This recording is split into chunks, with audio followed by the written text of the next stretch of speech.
the first sale that we got in, we were able to recover 1,900 from one of the offenders. Afike ngendlovu yangena amapholisa ejele leSt Albans eGqeberha afumana kokwamgade uhlonywa ngezi. Information was received by the Hawks about the testing examiners who are issuing driver's license to the public who were not even tested. Aqobotsholeya ngakatsheje amapholisa wendlela ekuthiwa batsho akhupha amalayisensi omgunyathi eMpumalanga. Abanye batsho ngabafuna imali ye-cold drink endleleni. Kumvulo kuvuleka iveke ungavumeli amabanga akhona okuphila akufundise indaba zika Fast 5 ku SABC1 ziza kuwe sisatshisa lotshani. Ukomitshina wezokuhlengwa kwesimilo uMahoti Thobagale uthi basazokraga nokusetsha emajele njengombana balwisana nobulelesi ngaphakathi nangaphandle kwamajele. Uthi ubulelesi obuningi obenzeka eGqeberha njenganje obufaka hlangana ukubulala, ukuthelisa namagenge, bulawulo wabo ngqondongqondo ngaphakathi emajele. Bekusatshwa namhlanje ejele iSt Albans eGqeberha. Bafike kwaba yincane indawo kulejele. Imbotshwa zithena zivuka-ke ekuseni zafumana imvakatshi ezingakamenywa. Kuthe kusenjalo zakatelela ukusetshwa emzimbeni. Hlangana nezinto ezitholakele lapho kubalwa amasungulo, ama-smartphone nemali kwabe kwathathwa. Ukuthathwa kwempahla le kuyingcenye yokuqeda umraro wempahla engene ngokungemthetho emajele kunye nokuliswana namagenge ngaphakathi nangaphandle kwamajele. Kanti kukholakala bona izenzo eziningi ezihagele eGqeberha zamagenge, ukubulawa kwabantu nokutheliswa kwamabhizinisi zilawula bongqondongqondo bobulelesi nengikhulu zabathengisa intakamizo ezibotshiweko. First sale that we got in, we were able to recover 1,900 from one of the offenders. And if you check where he was housed, he's housed at the corner. So that's where instructions and everything flows from. Imbotshwa ezivalelwe kuleli hlangothi lejele ngezibotshelwa amacala afaka hlangana ukubulala, ukugada kunye nezenzo zobulelesi ezibandakanya amagenge. Ingikhulu zithi ziza kunande zifika zingakatsho zizokusetsha. The raids, they should happen every week in each and every unit. Ukomtshinara ukhwele wazehlela phezu kwengikhulu ezifika ngemva kwesikhathi emsebenzini. Their shift starts at 6 o'clock. They were supposed to be here before 6 o'clock so we can address the parade. I did not address the parade because I could not address a parade with members that are late. Ukomtshinara uthi umnyango lo uyaphenya kanti uyokufika sowufika phezu kwabasebenzi abasizana nenilelesi. Kubotshwe abasebenzi ababunane nomphathi wesikolo sokutshayela eMpumalanga ngezenzo zamalayisensi omgunyathi. Abasolo ababotshwe etechini ezihlukahlukeneko zeMpumalanga ekubalwa iSabi, Graskop kunye neRedenburg. Abasolo babotshwe ngejima elihlanganyelwe maHawks nomnyango wendlela nenthuthi eMpumalanga. Lokhu kulandela imibiko yobukhohlakali bokukhupha amalayisensi obenzeka esifundeni lesi. Amapholisa athi awakazuzijamela izenzo zobukhohlakali. Information was received by the Hawks about the examiners or testing examiners who are issuing driver's license and also learners to the public who were not even tested during the testing time. Some of them, instead of writing the learners, they were just writing for them. When they finish, they print the learner's license and give to them. Some, when they were supposed to be going for testing, to test for license, they couldn't go there, but at the end of the day, they were issued with the license. Chuba leveri na KwaNdebele nakhona kunamapolisa wendlela abotshiweko. There have been also 4 traffic officers that have been arrested around Verena. They are in the process of appearing in court in Verena as we speak. Their charges relate to bribery and corruption. These are the people who are taking bribes on the side of the road. Instead of giving people traffic fines for whatever violations of road regulations, they would take bribe. Abaphathi bomnyango wendlela nenthuthi bathi nangabe kunobufakazi bokuthi layisensi ithethwe ngobukhohlakali izokwesulwa. Ekhasini lethu leFacebook sibayo umbono wakho ngale ndaba yokubotshwa komnikazi wesikolo sokutshayela nezongo abatsho ye-cold drink endleleni. Nakumbono wakho uyalandela mbukeli.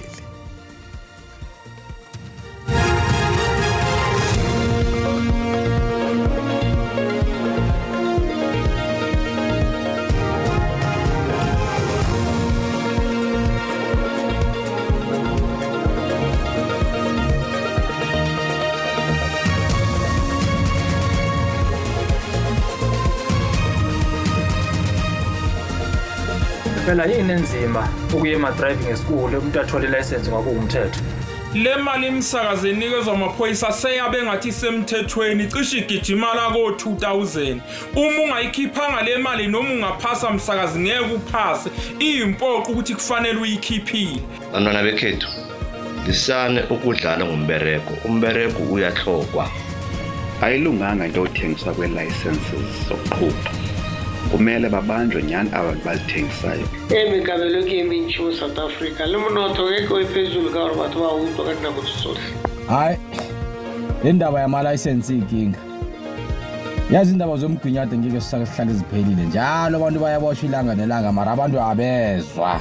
Bosh mara nathi singumphakathi ezithanda ama-shortcut kuna kusazaba nzima ukuthi iqedwe lobulelesi lobu. Hayi bona bugebengu-ke buphele. Ema-license athengwa buthaphuthaphu. I-government khona nje iyabereka khombisa kuhle manje ukuthi seyile government yebumbano. Umbono wonke umbukeli SABC ayizokuthweswa umlando wokuziphendulela kombono wombukeli. Isikhwama esisiza abafundi ngemali yokufunda i-NSFAS sivulela imbawo zemali yokufunda ngelesihlanu. Ungqongqotjhe wezifundo ephakemeyo kuDorhodere Nobuhle Nkabane umemezele ngokusemthethweni bona abafundi baka-matric bangafaka imbawo ze-NSFAS. Uthi eminyakeni embalwa edluleko sikhuphukile isibalo sabafundi abafuna ukufundiswa yi-NSFAS. I am therefore inviting all students who are sitting for their matriculation this year to take this opportunity and apply for either the NSFAS bursary or loan. And we'll make sure that no one is left behind, especially the children of the working and the poor in all corners of South Africa. Uthi kunamachuguluko enziwe ehlelweni le-NSFAS lokufaka imbawo uqinisekisa bona abafundi abahlangabezana nobudisi nabafaka imbawo.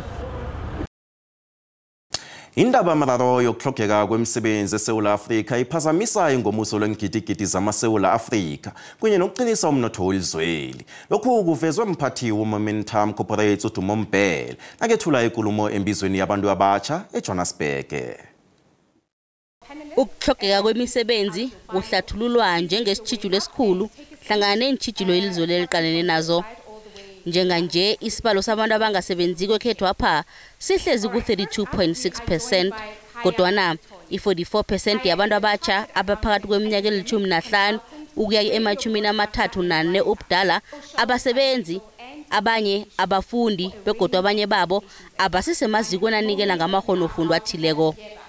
Imbizo yokuhlogeka kwemisebenzi le ihlose ukufaka abantu abatsha emisebenzini, ibahlomise ngamakghonofundwa begodu ibasekele nangehlengotheni lamabhizinisi.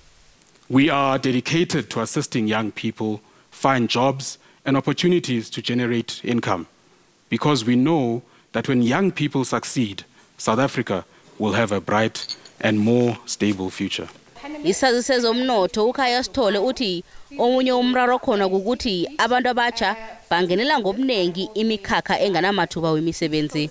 So one of the key issues is that we've got a displacement effect in that if there are very few jobs, what tends to happen is that those that do have opportunities to employ people are going to prioritize those with more experience, those with deeper skills. Isekela kaNgqongqotjhe wezemisebenzi uJomo Sibiya uthi kufuneka ibuyekezo emahlelweni wezefundo asekelwa yi-NSFAS ukwenzela ukuthi babe namahlelo angcono wokunikela ngamakghonofundwa afuneka kwelizweneli. Must be focused now. We are a country that needs to be focused. We must start saying what is going to work for the country. What is it that is not working for the country? And stop saying, no, we are going to accommodate everything that is there.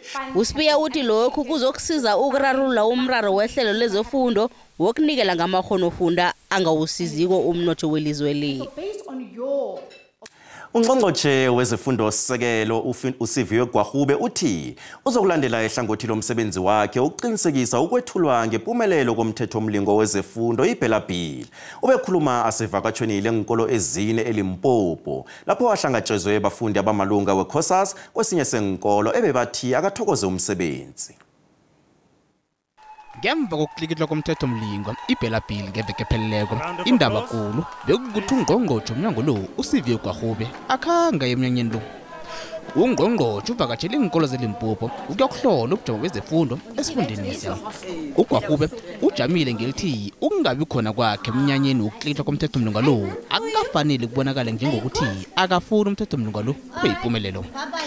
An attendance at a ceremonial event does not in itself mean that you have decided to not implement law, because it would essentially be against the oath I took of office, which says that I would abide by all laws in the Constitution. And also it's important to note, and I think perhaps this has been missed in the conversation, that a government of national unity by design is a complex beast. Hlangana nenye indaba mraro kumthethomlingwa iBhela Bill ukuthi isikolo sithome ngo-grade R. Ukuthonya kwehlelo lika-grade R kulindeleke bona kubize amabhiliyoni wamaranda.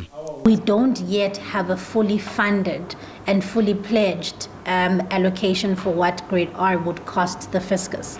We know from the information that we've received that we are looking at just over 17 billion rand that it would cost, both from an infrastructure point of view, but also from a curriculum rollout point of view, to roll out grade R fully across the country. So of course this is a problem, but it's not an insurmountable problem. UGwahube ufike wafumana isiqhema sabafundi esimalunga wekhosas bachagala bathakaqotha. Her not being available or her not being present at the signing of Bhela Bill shows that, as the party would have said loudly, that they do not support it and they are even willing to take it to court. Nazi izindabeni ephathelene nokuqedwa kwendlwana zokuzithuma zemgodi uqale bona ngondaka kumnyaka ozako iKCB asisasetshenziswa. UGwahube kuneenkolo azivakatsheleko ezifaka iPietersburg English Medium Primary School wabamba nemhlangano. Yikho sathu ithi encwadini ehlongozwako yokutlola amagama wabasebenzi bombuso abenza ubukhohlakala kufanelwe kutlolwe namagama wenkhulu.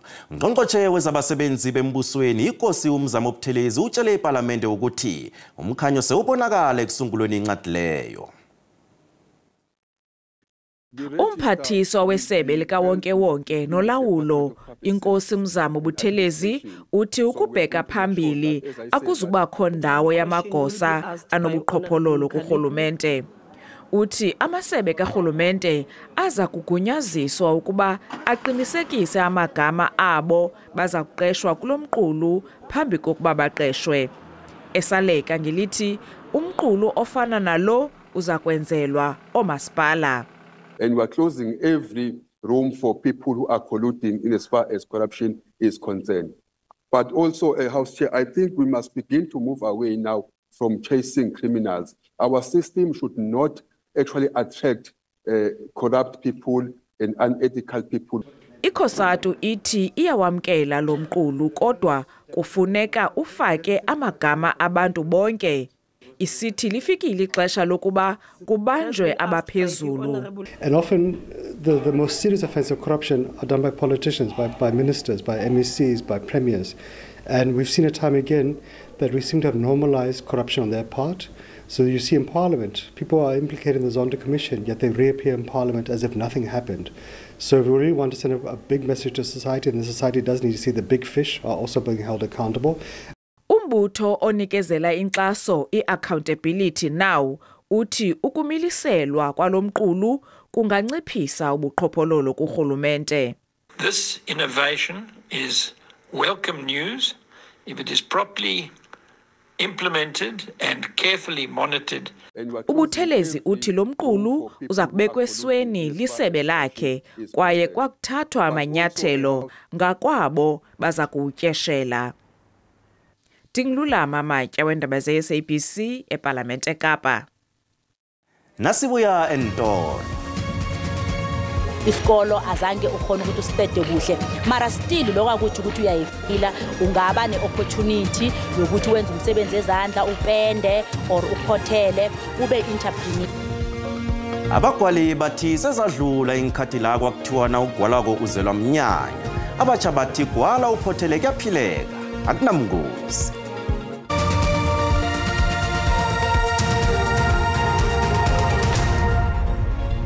Siyanamukela esigabeni sethu sesibili sendaba zesindebele ku-SABC 1 azikuphundileko uyazithola ku-YouTube, SABC Plus naku-Facebook. Basabukana nje abagwali abasakhasako ekubabantu abatsha ngokuvulwa kweziko lokukhangisa ngemisebenzi yabagwali besindebele elivulwe kwaDokotela Esther Nostokana Mahlangu ngeveke epheleleko. Umbikindaba wethu Comfort Masombuka beka lapho.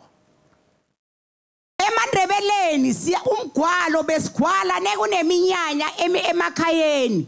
Zidlulile inkhathi zokuthi ukugwala ngokwabantu abadala abakwenzela nje ukuditsha mva nje ukugwala bekumgodle epuphu etafuleni nabantwana beba esikolweni.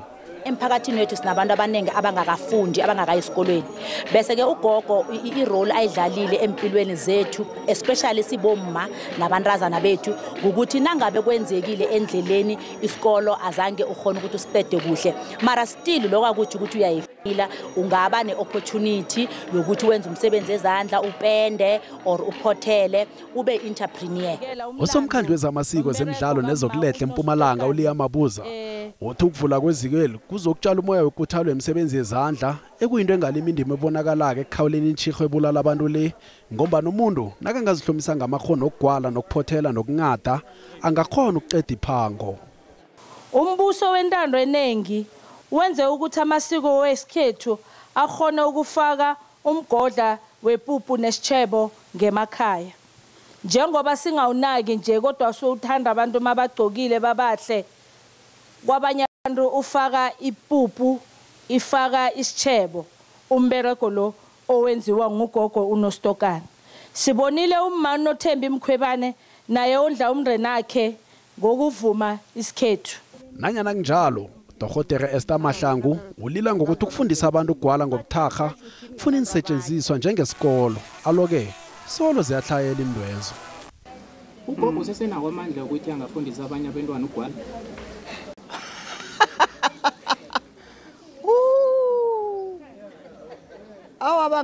Baba angazi mtengithini kuwe baba angazi kodwa ugogo sesenawo amandla angazi bona mtengithini kuweni amandla akhona msimdewe nendo zonke zibe la.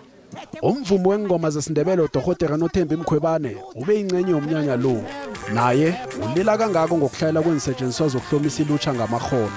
Ukuthayelelwa asikafiki lapha thina besifisa ukuba khona lapha sibamba lapha nalapha sibhebhula abantu abatsha ukuthi qalelani kithi ukuthi thina sisukaphi namhlanje sila ene lokho esikwenzako kuyimpilo kuyibusiness ungakwenza uphumelele ngakho nenibonelela kithi.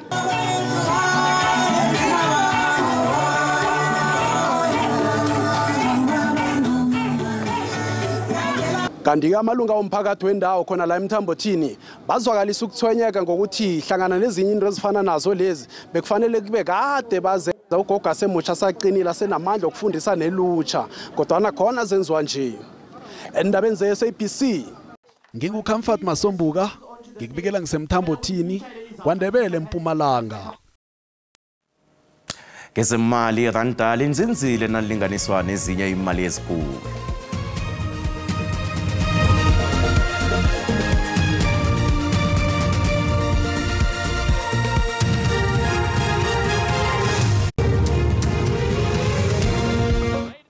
Asihlole abazumi ukuthi bazume kangangani. Sibuni buthelele kangangani.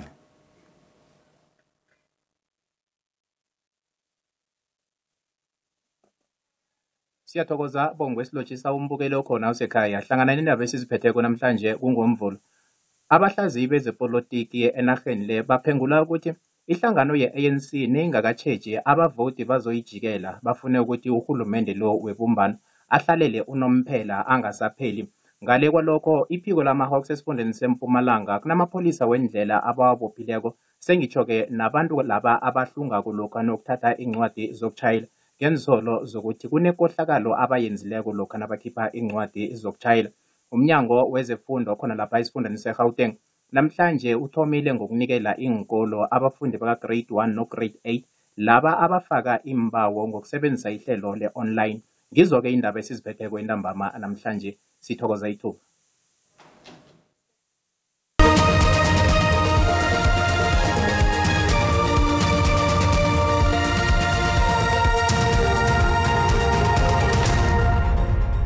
Thokoze thina Sibusiso Lotshane ekhaya ngomvulo akhe sicalele ukuthi anjani ke amathuba wezulu siwabona manengikhulu kileza ndawo zangale kubo Richards Bay esifundeni sangale ngakwaZulu Natal nge80%. Now thuchitela ngale ngesifundeni sangale ke ngeFreystata ayancipha athi 60%. Kezinye ke indawo ngapha ngeGauteng khona ke yi30%. Kusasa anabela kakhulu amathuba wezulu nge80% afike nalapha ke kubo Bloemfontein. Sithole lapha ke isilemukiso esivela lapha kwa South African Weather Services ngemjijo eduma kumbi last chule ukuthi kunezulu elinganiselwa ku80% lapha ke endaweni zephulukwane ikhonakalo yomlilo wemango. Amathuba lawa ke wemjijo eduma kumbi achidela kakhulu ke ngaleke ngakubo Bloemfontein nakusasa ke kusesenjaya isilemukiso esisitholileko ngemlilo yemango ngale ngephulukwane. Sicalela lapha ke amazinga wokushisa i28% ePitori, Bronkhorstspruit 27, iJohannesburg nge25 nanoma izulu lizakuba khona nje kusasa. NgeLimpopo sibona lapha ke nakhona iThohoyandou 27, iMusina iyachisa nge31 ukuthi ke endaweni zabo Mgubane kufuthumele nge28. Isifunda sangaleke ngempumalanga sibonile amathuba wezulu akhona noma kunjalo ke lapha isikhukhuza kufuthumele eMiddelburg Mbalahleni kufuthumele nge24 boSekhunda nge23 bomhlanga njalo nakhona ke kufuthumele ngemva kwamadina iKwaZulu Natal bonakala ifuthumele uLundi nalapha eRichards Bay Durban ipholile nge22 iKokstad ifuna uba makhazana pheze imini yonke. Kusasa ke eMpumalanga Kapa sibona lapha ke kupholile kuboGqeberha uthi lapha eMthatha kuphole nge23 inxuba lapha ke ifuthumele nge26. Sibona lapha ke iTshingalanga Kapa Cape Town ngathi yona ke izaba makhaza imini yonke bese kuthi ke ezinye indawo kufuthumale njengalapha eBeaufort West nalapha ke kuBotlane William iNorthern Cape sibona ke ifuthumele endaweni eziningi kulapha eSutherland la kuphole khona nge23 neDaa nge20. iFreystata inezulu elinengana kanti lapha ke eBethlehem kuzoba makhaza nangemva kwamadina kuthi ke ezinye indawo zalapha kuboSasolburg khona ke kufuthumele. iNorthwest kokugcina sibona nayo ke inamathuba wezulu noma kunjalo ke kuza kufuthumela. iTosca yona ke ichise ngamazinga athi 32. Asibona negodu ngesikhathi esilandelako. Dido